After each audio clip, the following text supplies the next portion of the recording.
You know, a lot of times I say, well, do I want to do this store? You know, there's certain markets I get invited into and I'm like, well, they got a lot of hurricanes there, or there's not enough help there. So you do question yourself, well, do I have enough? But there are times, Dave, when you get offered to buy or build something in your market and you want to protect your market. So you make choices to do deals so that you can give people opportunities to move up and advance.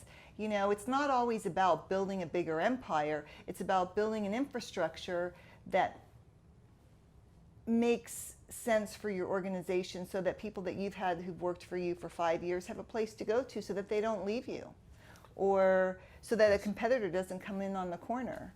You know, there's a lot of reasons for developing, and it's not always just to make more money. This is Entrepreneurs the Playbook, where I give you access each week to the world's greatest athletes and executives about their personal and professional playbook and what has made them champions on and off the field. This is the Playbook. This is David Meltzer, CEO of Sports One Marketing, and with Entrepreneur the Playbook, I'm with my fellow judge of elevator pitch, Don Lafreeda. Hey, Dave. Hi. Thanks for having me. Now, a lot of people may not know who she is yet.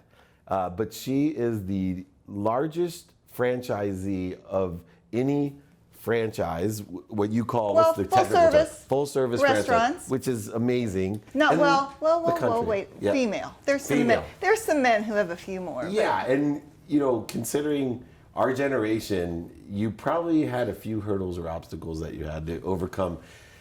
Give us a little bit of background. I know you come from Orange County. I do. On, you know, there's so many women. We have Women Entrepreneur Magazine. We have women entrepreneurs, and you know, you're someone that I want my daughters to look up to. But they have to know that it's actually a little different today. But when you were doing it, like you went all in so many different times. You had a little bit of background. I saw your mom actually worked for Denny's. Yeah.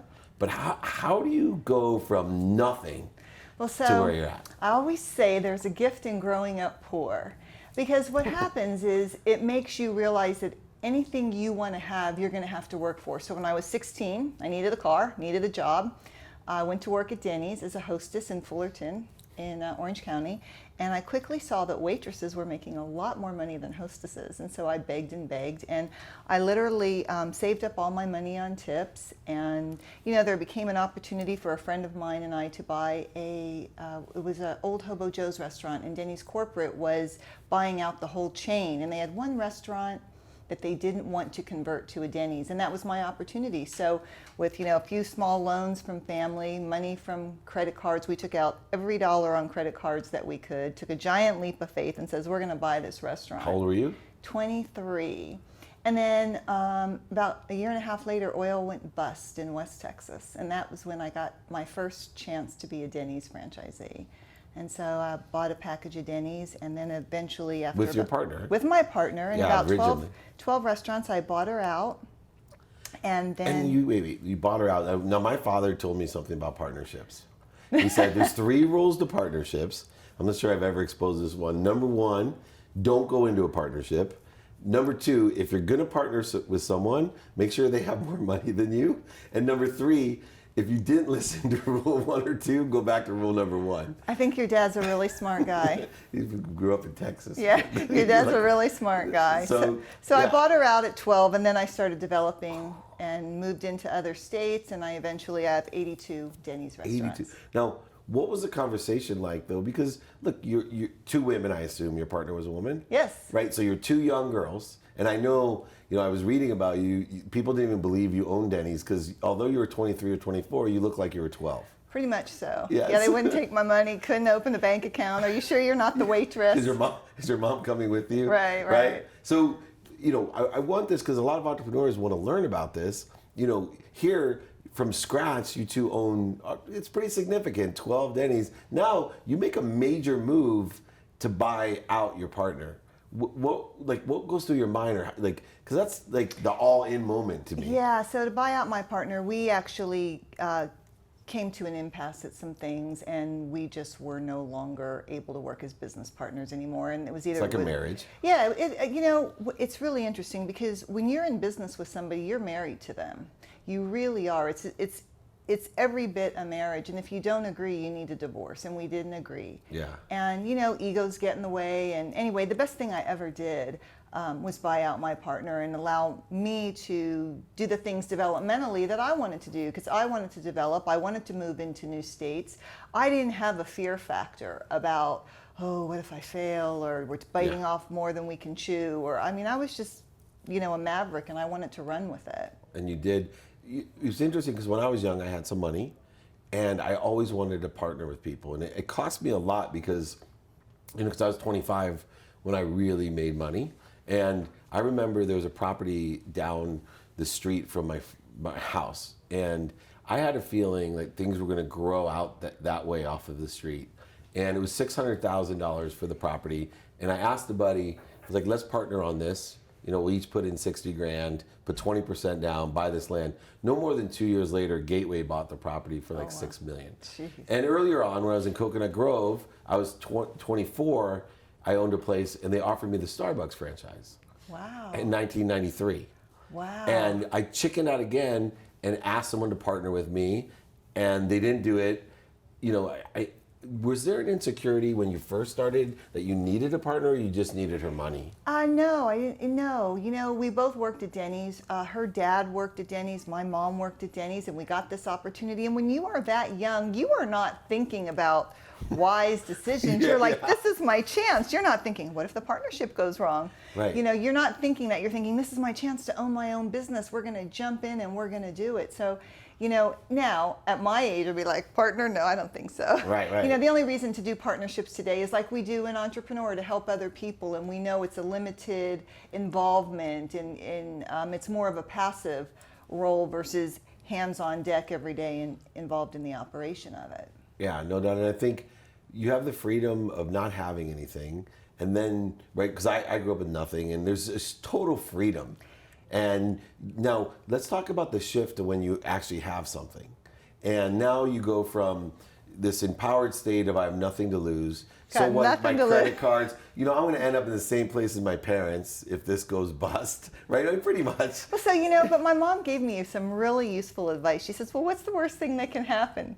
You start over at 26. I'm like, right. Oh yeah, okay, I'll just go for it. I tell all the people that I talk to, because I went bankrupt in my early mid-30s, I go, think how lucky that is. Like, I felt so bad during 2008 for the 60 and 70-year-old people that I knew, and some were with Madoff. I mean, there's a whole bunch of bad things happening, right? And I'm like, wow, that must be really, really hard to start over at 60 well, it or is, 70. and we even feel that in the restaurant business when the economy goes south like that, people panic because they've lost half of their retirement account, and they stop spending and they stop contributing to the economy because they're so fearful that they don't have a way to earn that back. Yeah. So, you would think, though, Denny's has more of a mass appeal.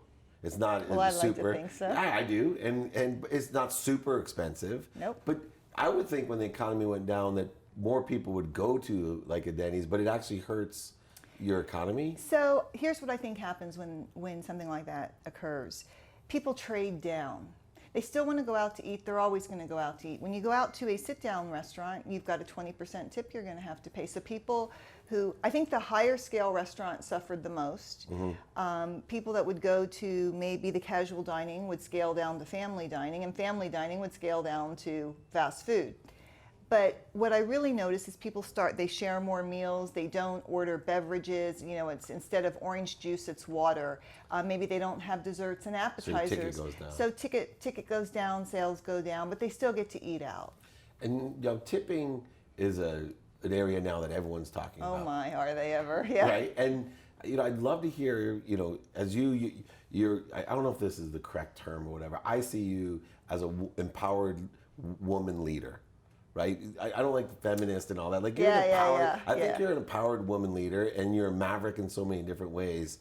I'd love to get your take on, why tipping is good or bad, or because nobody has How experience much time like you. do we have to talk about tipping? I was just in New York, and I testified at the hearings because Governor Cuomo is trying to say that the wages should be raised because servers are forced to wear their uniforms lower to get better tips, and it's all just a bunch of political.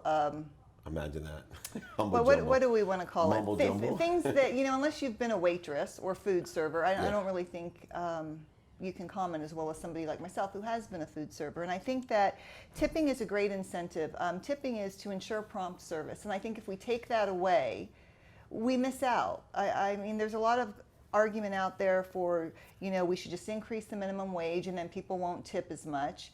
I think that the system that we have today works in tipping, and why should we mess with it? Let servers give great service, let servers upsell, let people pay for great service if they want it, and if they don't, they can go to a place where they can order themselves and not have to worry about, leaving that 15 or 20% tip. Yeah, it's interesting. I find more and more tourist spots, because maybe people don't tip, that are actually adding a 20% tip for parties of 4 or 6. Like, I understand a bigger party. They actually already, and I'm actually okay with that. I think if it's a big party, I'm okay with that too. As long as the waiter or waitress actually tells you. What frustrates me is when they don't tell you and there's an extra additional tip. And that, to me, it really frustrates me. It's like, look, I know what's going on here, and I'll point it out to them. I'll put like a penny extra and put a frown on it. Like, hey, you didn't fool me. Right. Yeah, and if somebody tells me, then I'll have an extra tip. Yeah, I mean, I think it's fair to do that, but I do, to your point, you really need to tell the customer or the guest that, we automatically charge 18% or 20%. They're doing it it happens with room service all the time. They automatically add the charge and then you leave the tip and you're double tipped. But, people often say, so what does a server need to make an hour? What would the minimum wage of a server need to be to compensate if tipping went away? And servers make $25 an hour average. It's just like a Denny's. So, I mean, the system that we have in place works, and I don't want to see it messed with. Yeah, and of course, the shared economy and technology is really bifurcating, because there's so many places where service isn't needed. That's right. Right? I mean, I see even more, not only service, but the POS systems, the point of sale systems, are now even transforming over to self-automated ordering as well. So you know why we do that? For 2 reasons. Guests, they want promptness. People don't want to be waiting for somebody to bring them a check, having to wait to cash them out. They want, they might be busy, they have a meeting, they've got somewhere to be. The other reason is we can never find enough help today. People don't want to work. So if you've got to find a way to streamline your business so that you can accommodate your guests that come in, because if 2 servers call in sick, a cook calls in sick, I mean, the employment market today is challenging. There's just not enough help for all the demand. Well, you'll love this one from my dad. He always said, if you don't like somebody, wish upon them employees and overhead. Your dad's a smart guy. 81. He's a compulsive gambler, but besides that, he's a really smart guy. He had some good advice. He had some good advice, but you didn't listen to rule number 1. No, I didn't. You had to learn the hard way. I have learned to listen to both my parents, although I have a line, right? Just because someone loves you doesn't mean they give you good advice. So well, that's true. I'm going to go into that side of it. It took a lot of courage to do what you do, but later on in life, it takes a lot of courage to continue on. What drives you today? You have 2 sons. I do. Right, twins, right? Right, they're 14. 14. They remind me every day, Mom, in just 16 months we'll be driving. Now the real courage happens. Now the courage happens. Yeah, trust me, I had 2. Oh, I know. 2 so far, but when is it enough as an entrepreneur? I get asked to do a new business, I bet 3 to 4 times a week. And I only do what makes sense. I stick to one brand. I only have Denny's. I know it really well. I love it. And I've often felt that part of my success is because I've only had one brand. And it allows me to be able to develop and develop and develop with what I see makes sense versus if I had my hand in, 3 or 4 different concepts. A lot of times I say, well, do I want to do this store? There's certain markets I get invited into and I'm like, well, they got a lot of hurricanes there, or there's not enough help there. So you do question yourself, well, do I have enough? But there are times, Dave, when you get offered to buy or build something in your market and you want to protect your market. So you make choices to do deals so that you can give people opportunities to move up and advance. It's not always about building a bigger empire. It's about building an infrastructure that makes sense for your organization so that people that you've had who've worked for you for 5 years have a place to go to so that they don't leave you, or so that a competitor doesn't come in on the corner. There's a lot of reasons for developing, and it's not always just to make more money. Yeah, one of my 10-year goals in my business is, my dream is a little different. I literally would love for everyone 10 years from now in my business to be a millionaire.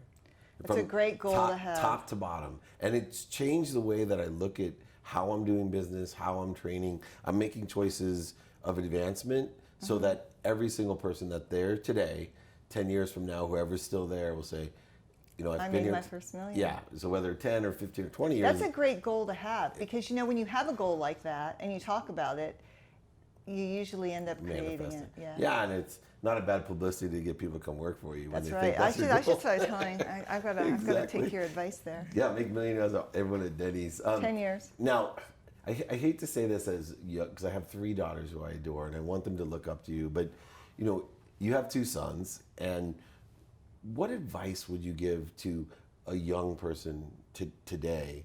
You know, if they were starting out, because franchising is huge, the IFA. You know, if somebody wants to go that route, what advice would you give them? And say, you know, that 23-year-old now comes up to you, my daughter, who's entrepreneurial as all heck, and she says, you know, Don, I really want to own my first franchise. What should I do? So I am a huge fan of franchising. And the reason I'm a huge fan of franchising is because I think you can build your business quicker, and there's a lot of the obstacles taken out of the way for you. So yes, you have hard work and everything, but you can jump in and take a concept that's already developed. I've got a menu, I've got a decor package, I've got a sign, I've got brand awareness. So I feel by a franchise, you're already set up more for success than if you open Dave's restaurant, right? Right. So for your daughters, I would tell them franchising is a great way to start. You pay a little bit of money for your royalties, your advertising. I mean, there's a cost to it, but I think that the success ratio is higher. So I would absolutely say a franchise is a great way to start. But when you choose the franchise, make sure you vet out your franchisor. Make sure that you know the number of restaurants or learning systems or car washes or whatever the concept may be, how many they have, talk to their franchisees, make sure they're reputable, you know, do your homework. So you would suggest a more experienced franchise? I do, yeah. Right. So I've had people come to me and say, you know, Dawn, I want to invest in this franchise. They've only got 6 locations. I'm like, I wouldn't do it. Yeah, there's a lot. They went, they did it, it didn't work. Because when somebody only has 6 restaurants or 6 car washes or 6 Jiffy Lubes or whatever the concept may be, you don't know how successful they're going to be when they only have 6. Is there an advantage today for women? Are there still, I know there's still minority incentives. Are there still women incentives in franchising where they're looking for women to own them? I don't know. Okay. I'm sure there are incentives out there. It depends on what you're getting into. I mean, I think that for like Denny's being a publicly traded company, you know, I think there's rules, and I think we play equally across the spectrum, right? We never want to give one set of people a different set of rules than another. But I will tell you that if you're a woman and you want to advance, there are ways for you to do it. You know, for me, I just did it the way the men do it. I did it whichever way I could figure out how to do it. And when my girls come to you for that advice, make sure you tell them, don't go for your dad for money. I bought my own stores with my own money. Well, you know, I think, but you know, I would tell them to buy it with their own money. I mean, it's like every kid I know who gets a car that it's given to them, they crash it. Right. You know, it's just when you earn it and work for it and you know the sweat equity you put into it, I think you're going to be more successful. Oh, no wonder my 19-year-old's crashed my car so many times. See? There You should have talked to me sooner, Dave. I would have told you now. Poor 14-year-old's going to hate you now. Marlena's going to hate you for that. No, I know. It's tough with kids. I make them go in with me. I still partner with my daughters. So they. And I would partner with my kids. So, you know, my son said to me, I have a son, and he just loves, I have 2 sons, right? But they both love basketball. But one son is not as tall as the other son. And he said, Mom, you know, do you really think I can be an NBA player? I'm just not tall enough. I said, honey, you're looking at a woman who built an empire off credit cards. Of course you can be an NBA star if you just work hard. You may have to work harder, but you can do anything you set your mind to. For sure, and please remind me, I'm going to introduce him to Jonte Hall, who I coach as a business coach. Jonte Hall is the 5'2" professional basketball player. They would love that. So imagine at 5'2", his mom was 4'9", his dad was 5'3". So he has, you're not too small is his brand. Because you're not too small for anything. Like no, you can a do single anything. Girl buying and growing 81 store empire, you're not too small for that. You step right into it. And I believe that to be true. I used to make the excuse why I wasn't a professional athlete over my height. And then I started being honest with myself and said, you know, Altuve's 5'4" in Houston, right? The MVP of, of the league. Right. There's no excuse. The only reason I wasn't a professional athlete, I wasn't good enough. And you didn't want to be. Not as bad as I wanted to be rich. That's right. Right? And if that would have been... So last question. This has been amazing. We have to do this again. But after everything you've done, and you have a variety of different achievements, what legacy do you want to leave? Ooh, you know, the legacy that I want to leave is one where people will say, when I worked for Dawn, she was fair, she was honest, she called it like she said she would, and she helped everybody that she could to the best of her ability. So when I think about leaving things behind, I try and leave a mark in some way. So I'm very big in the LGBTQ community, and I try and make a difference, even within the Denny's brand, educating them that we have to have a presence, that everybody deserves equality and to be treated fairly. And if I do nothing else in my life than make a difference for the fellow LGBTQ community, I will be happy if I could make a difference, because we at Denny serve millions and millions and millions of people every week, and I would feel proud about that. And I want to leave a legacy that says, you know, I helped people. Well, you certainly have. For me, I just have to tell you that Dawn is a judge on an elevator pitch, but has made a significant impact. And although we don't get to spend too much time together, you've made that type of mark on my life. And well, thank you. And I think too, it's important when you own your own company, Dave, like you do and I do, that we give back. And you know, my company, we support a lot of different charities around hunger and education and just human rights in general, and I think we have a responsibility to do that. We've been given a gift, and we have to give back. Well, I appreciate young men and women. If you want to grow up to be somebody, to be like Mike, be like Dawn. She's one of my favorites. I just want to thank you for being on Entrepreneur, the Playbook.